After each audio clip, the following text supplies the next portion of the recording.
សួស្តីអ្នកទាំងអស់គ្នាសូមស្វាគមន៍មកកាន់ Channel Training Room ម្ដងទៀតហើយថ្ងៃនេះខ្ញុំនឹងចង់បង្រៀនអ្នកទាំងអស់គ្នាអំពីការ download Windows 10 នៅលើ website របស់ Microsoft ចឹង link វានៅក្នុង comment ចាំខ្ញុំដាក់ comment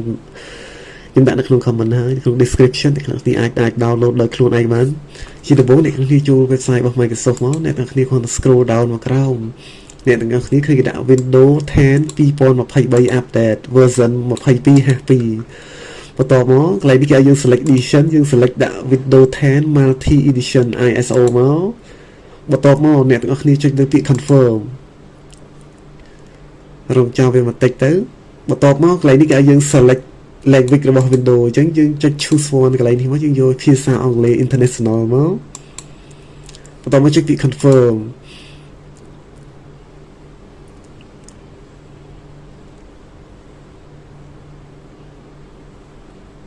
អូខេដល់កន្លែងនេះគេឲ្យយើងជ្រើសរើសថាយើងចង់ download Windows 10 ប្រភេទ English International នោះជា 32 bit ឬក៏ 64 bit ចឹងបើមិនសិនអ្នកទាំងអស់គ្នា support 32 bit អ្នកទាំងអស់គ្នាគ្រាន់តែចុចលើ 32 bit មកបើមិនសិនខ្ញុំ support 64 bit ខ្ញុំ download 64 bit ចុចលើពាក្យ 64 bit download មកវានឹង download ហើយចឹងផ្ទាំង download នៅខាងនេះចឹងនេះគេដាក់ Windows 10 22/2 International ហើយយើងរងចាំវា download រួចរាល់មកចឹងទំហំ Windows 10 នេះទំហំ 5.7G 5G 700 MB ចឹងអាស្រ័យលើ speed internet របស់អ្នកទាំងអស់គ្នាទេ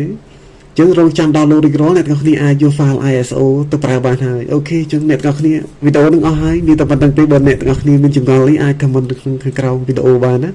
បាយបាយ